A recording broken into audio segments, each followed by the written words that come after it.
partage mon temps de parole avec Pascal Air. Mais je voulais juste intervenir 2 minutes.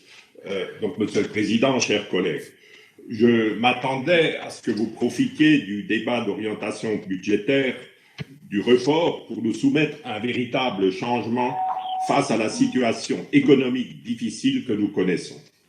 Vous avez rédigé 66 pages pour si peu. Au niveau des recettes, on apprend que les exécutifs régionaux se sont laissés manipuler par les inspecteurs des finances de Bercy, qui sont ainsi devenus les véritables décideurs de nos politiques régionales. Ainsi, la recette ici de la CVAE, qui était basée sur le dynamisme de nos entreprises, sera remplacée par une fraction de la TVA encaissée.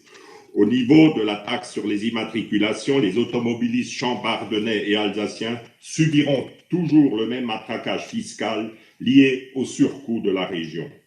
Au niveau des dépenses, votre politique va exactement à l'encontre des attentes des habitants de notre territoire. Et je vous citerai 3 exemples alsaciens, même mes collègues de la Champagne-Ardenne et de la Lorraine pourront dire la même chose.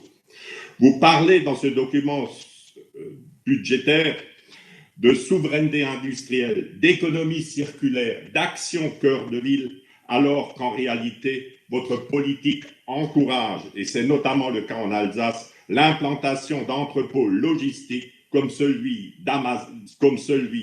d'Ensisheim qui favorise l'e-commerce tel que les géants d'Amazon, au détriment de nos petits commerces, de nos petits artisans, de nos petites industries qui sont la richesse de notre territoire, sans parler de la pollution atmosphérique et de ce mur de camions sur les autoroutes alsaciennes. J'aimerais bien connaître la position de la région Grand Est à ce sujet.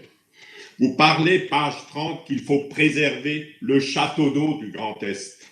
De belles phrases, mais vous n'évoquez même pas le problème récurrent du département du Haut-Rhin, Stocamine, qui risque de polluer la plus grande nappe phréatique d'Europe.